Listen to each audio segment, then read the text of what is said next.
Good evening दोस्तों। आज की वीडियो में हम जानेंगे कि रवीश कुमार, भारत के एक वरिष्ठ पत्रकार रवीश कुमार जी ने अभी हाल ही में एनडीटीवी इंडिया से इस्तीफ़ा दे दिया है। इस्तीफ़ा उन्होंने दिया है 1 नवंबर 2022 को, ठीक ना। इस दिन को उन्होंने इस्तीफ़ा दिया है। इस्तीफ़ा देने का कारण था कि एनडीटीवी के जो शेयर थे उसको भारत के प्रसिद्ध बिजनेसमैन अडानी जी ने उनके एनडीटीवी के शेयर को खरीद लिया है। तो जिसके कारण जो एनडीटीवी कंपनी थी वो अब उनके अधीन होने वाली ही है, या उनका जो मालिकाना हक है वो अब अडानी जी को मिल सकता है, ठीक ना। तो इस कारण से रवीश कुमार जी ने एनडीटीवी से इस्तीफ़ा दे दिया। एनडीटीवी से इस्तीफ़ा देने के बाद उन्होंने एक लंबा स्पीच दिया है अपने YouTube channel Ravish Kumar official पे। तो वो स्पीच देते समय काफ़ी भावुक थे, एनडीटीवी छोड़ने के बाद काफ़ी इमोशनल थे। तो उनके स्पीच को हमने एनालिसिस करने की कोशिश की है कि वो उनका जो स्पीच था वो किस रेफरेंस में हम उनको उस स्पीच को ले सकते हैं, ठीक ना। तो उसका रेफरेंस जानने के लिए इस वीडियो में हम एनालिसिस करते हैं दोस्तों कि क्या कुछ उनके स्पीच थे, ठीक ना। 2022 में रवीश कुमार ने पत्रकारिता युग को भस्म युग की संज्ञा दी। भस्म युग से क्या तात्पर्य है दोस्तों कि पत्रकारिता की जो बेहतरीन परंपरा थी वो धीरे धीरे अब भस्म होती जा रही है, ठीक ना। जो सत्य की आवाज़ पहले कलम के माध्यम से पत्रकार उठाते थे, अब वो परंपरा नहीं रह रही है। तो इसलिए रवीश कुमार जी ने 2022 में पत्रकारिता युग को भस्म युग की संज्ञा दी। वर्क टाइम की बात करें दोस्तों तो एनडीटीवी में रवीश कुमार जी 27 ईयर्स वर्क किए, 27 साल का अनुभव रहा उनका। लर्न बाय एनडीटीवी, एनडीटीवी से उन्होंने क्या सीखा, तो जितनी अच्छी टीम होगी उतना अच्छा काम होगा। यदि टीम अच्छी होगी तो काम भी अच्छा होगा। उन्होंने ये एनडीटीवी से सीखा, ठीक ना।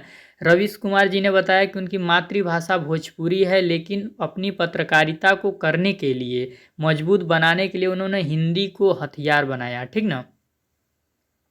अगला क्या है कि रवीश कुमार जी एनडीटीवी को ज्वाइन कब किए थे, अगस्त 1996 में, ठीक ना। सबसे पहले वो एनडीटीवी में चिट्ठियां छांटने का काम करते थे। ढेर सारी चिट्ठियां रहती थी, उसको छांटने का काम करते थे। उसके बाद उन्होंने एज अ ट्रांसलेटर के रूप में काम किया, अनुवादक के रूप में। जो इंग्लिश में चिट्ठियां आती थी उनको हिंदी में ट्रांसलेट करते थे, और जो हिंदी में आती थी उनको इंग्लिश में करते थे, ठीक ना। ट्रांसलेटर का काम किया। और उसके बाद एनडीटीवी में उन्हें एज अ रिपोर्टर के रूप में भी उन्होंने काम किया। उसके बाद वो ग्रुप एडिटर बन गए, समूह संपादक। और एनडीटीवी में रवीश कुमार के स्पेशल प्रोग्राम कौन कौन से थे जिनके वजह से वो पब्लिक में बहुत ज़्यादा मशहूर हुए। पहला रवीश की रिपोर्ट, और prime time. Prime time Ravish Kumar ji का एक ऐसा शो था जिसका बेसब्री से जनता इंतजार करती थी, और इस प्राइम टाइम के माध्यम से वो काफ़ी पॉपुलर हुए जनता के बीच में, ठीक ना।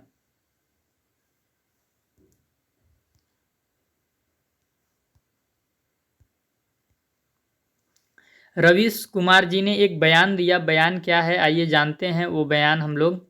बयान ये दिया कि आज की शाम एक ऐसी शाम है जहां चिड़िया को उसका घोंसला नज़र नहीं आ रहा है, मगर उसके सामने थक जाने तक एक खुला आसमान जरूर नज़र आ रहा है, ठीक ना। इस बयान का क्या अर्थ है हम लोग जानेंगे। जब उन्होंने एनडीटीवी से इस्तीफा दे दिया तो उस शाम को बता रहे हैं कि ये शाम मेरे लिए एक ऐसी शाम है जहां पर चिड़िया कौन है, रवीश कुमार, और रवीश कुमार जी का घोंसला कौन था, एनडीटीवी, जहां पर वो शाम को प्राइम टाइम करते थे, ठीक ना। तो आज न तो एनडीटीवी है और न तो उनको प्राइम टाइम करने के लिए उनका घोंसला है। तो वो बोल रहे हैं कि आज की शाम एक ऐसी शाम है जहाँ चिड़िया को उसका घोंसला नज़र नहीं आ रहा है, मगर उसके सामने थक जाने तक, रिपोर्टिंग करते करते करते थोड़ा सा थकान तो आता ही होगा, तो थक जाने तक एक खुला आसमान जरूर नज़र आ रहा है। भाई एनडीटीवी इंडिया में थे तो एक प्रेशर तो रहता होगा ना कि आप जो इतनी खुल के पत्रकारिता करते हैं, हरदम सरकार को घेरे रखते हैं, इससे भाई चैनल पे प्रभाव पड़ता है। सरकार की जो स्कीमें होती हैं या सरकार का जो भी फ़ायदा होता है उससे थोड़ा चैनल को नज़रअंदाज कर दिया जाता है, ठीक ना। तो प्रेशर रहता है। तो इनका कहने का मतलब यही था कि आज की शाम एक ऐसी शाम है जहां चिड़िया को उसका घोंसला नज़र नहीं आ रहा है, मगर उसके सामने थक जाने तक एक खुला आसमान जरूर नज़र आ रहा है। यानी कि अब रवीश कुमार जी के पास एनडीटीवी तो नहीं है पत्रकारिता करने के लिए, लेकिन खुद का यूट्यूब चैनल है जो कि एक खुला आसमान की तरह है। यहाँ पर वो बिना प्रेशर के अपनी पत्रकारिता को निष्पक्ष रूप से कंटिन्यू कर सकते हैं, ठीक ना। आगे बढ़ते हैं। Evolution by public, Ravish Kumar ji कहते हैं अपनी स्पीच के दौरान, क्या कहते हैं कि जब भी आप मेरा मूल्यांकन करें, ठीक ना, जब भी आप रवीश कुमार जी का मूल्यांकन करें तो मूल्यांकन करते समय क्या चीज़ें ध्यान रखें, ठीक ना। उन्होंने बताया कि शुरुआत में मैं चिट्ठियाँ छांटता था, तो चिट्ठियाँ छांटने की जो घटना बताए उससे आप उनको सहानुभूति मत दीजिएगा। चिट्ठियाँ छांटते थे ये सोचकर उनके लिए अपने दिल में सहानुभूति की भावना मत पैदा कीजिएगा, ठीक ना। ऐसा क्यों नहीं कीजिएगा वो बताते हैं, सुनिए। इस देश में हर एक का संघर्ष पहाड़ चढ़ने के बराबर है। मैं चिट्ठियां छांटता था, इससे आप मेरे लिए अपने दिल में सहानुभूति पैदा मत करिएगा, क्योंकि मैं मोदी जी की तरह नहीं हूं जो बोलूं कि चाय बेचता था और हवाई जहाज से उतरता था। मैं चिट्ठियां छांटने के काम को बताकर अपने काम को संघर्षमय नहीं दिखाना चाहता। जब आप एम्स के मरीज के बाहर खड़े परिजनों से मिलिएगा तो उनका संघर्ष देख लीजिएगा, फिर आपको आपका अपना संघर्ष बहुत छोटा लगेगा। एक तरीके से वो सरकार को यहाँ पे भी घेरे हैं। वो क्या कहना चाहते हैं, हमारे देश के जो प्रधानमंत्री जी थे नरेंद्र मोदी जी, वो बोलते थे कि मैं बचपन में चाय बेचता था और हवाई जहाज़ से उतरते थे।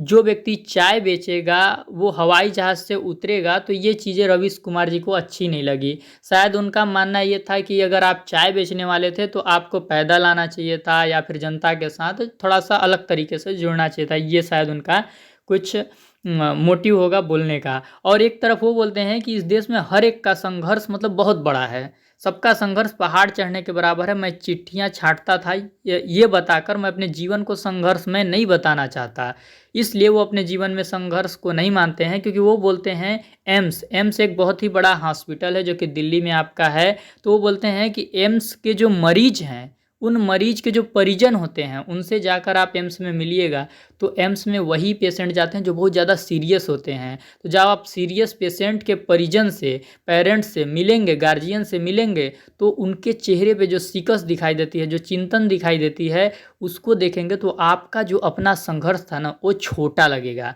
बहुत बड़ी बात बोली है इन्होंने, इस पर गौर कीजिएगा। हम लोग बढ़ते हैं आगे।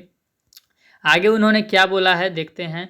पत्रकारिता में सफलता के पीछे, आपको तो पता ही है कि आज भारत के एक बहुत ही पॉपुलर पत्रकार हैं रवीश कुमार जी। तो वो पत्रकारिता में सफलता के पीछे किसका किसका योगदान बताया है उन्होंने बोला कि मेरे जीवन में मेरे शिक्षकों का बहुत बड़ा योगदान है। मैं जो भी संस्कार सीखा हूँ, जो भी नीतियाँ सीखा हूँ, जो भी मेरी रणनीति है, उसमें मेरे शिक्षकों का बहुत ज़्यादा योगदान है, दोस्तों का भी बहुत ज़्यादा योगदान है।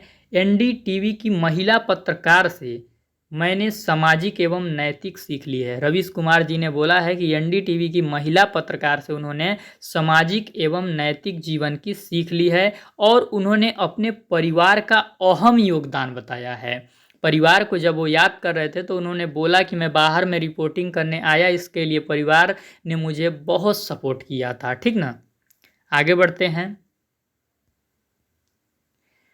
रवीश कुमार जी फिर कहते हैं कि एक डरा हुआ पत्रकार मरा हुआ नागरिक पैदा करता है, इसलिए बोला कीजिए हमें डर नहीं लगता है। रवीश कुमार जी एक यहाँ पे एग्जाम्पल भी दिए इस बात को बोलते हुए। वो बोले कि सुप्रीम कोर्ट के जो जज होते हैं, जब वो जमानत देते हैं किसी भी क्रिमिनल को या फिर किसी भी मैटर में किसी को भी जमानत देते हैं, तो उन्हें डर लगता है खुद का कि अब हमने ज़मानत दे दिया है, मेरे साथ कुछ गलत ना हो जाए। ऐसे युग में वो बोलते हैं कि भाई सबको डरना चाहिए, मेरे को भी डर लगना चाहिए, लेकिन वो बोलते हैं कि अगर मैं डर जाऊंगा तो मैं जो पत्रकारिता करता हूं उससे मरा हुआ व्यक्ति पैदा होगा।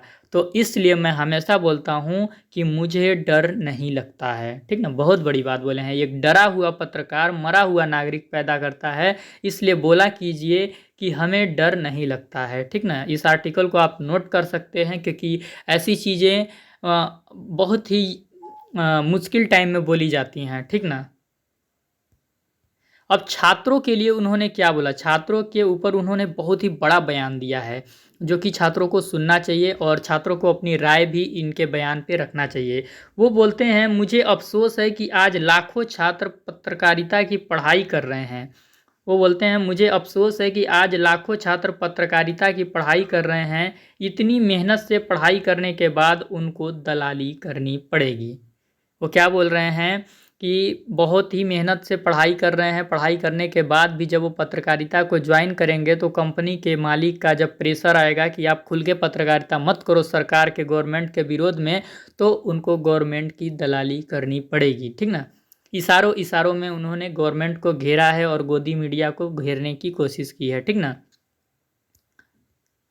आगे वो क्या लिखते हैं, आज भी मुझे हिम्मत मिल जाती है, आज भी मुझे हिम्मत मिल जाती है जब लोकतंत्र को गिराने की कोशिश की जाती है और उस लोकतंत्र के बचाव में शाहीन बाग और किसान आंदोलन जैसे क्रियाओं को देखता हूँ, मेरा हौसला आसमान को छू लेता है। ठीक ना, आज गोदी मीडिया का जिस तरह फैलाव हुआ है, जिस तरह गवर्नमेंट को चढ़ा बढ़ा कर मीडिया दिखाती है, वहाँ पे रवीश कुमार जी का जो हिम्मत है कभी कभी पाताल में चला जाता है, यानी कि लो हो जाता है। लेकिन तब उनको हिम्मत मिल जाता है जब किसान आंदोलन जैसे बड़े आंदोलन को वो देखते हैं कि किसान अपने जिद पे अड़ जाएं तो तानाशाह सरकार को नीचे गिरा सकते हैं, अपनी बातें मनवा सकते हैं। जब ऐसी आंदोलनों को वो देखते हैं तो उनका हिम्मत फिर से आसमान को छू लेता है। ठीक ना, ये चीज़ वो बोले हैं, बहुत ही अच्छी चीज़ बोले हैं। तो दोस्तों, रवीश कुमार जी एनडीटीवी से जब इस्तीफ़ा दिए तो वो एक स्पीच दिए अपने चैनल पे रेजिग्नेशन लेटर देने के बाद, तो उसका हमने एनालिसिस किया है इस चैनल पे, स्टूडेंट सर्विस जंक्शन पे। तो आप को यदि अच्छा लगा हो और यदि आप भी रवीश कुमार को जानते हैं और रवीश कुमार के बारे में आपकी व्यक्तिगत क्या राय है, आप कमेंट सेक्शन में ज़रूर सुझाव दीजिएगा।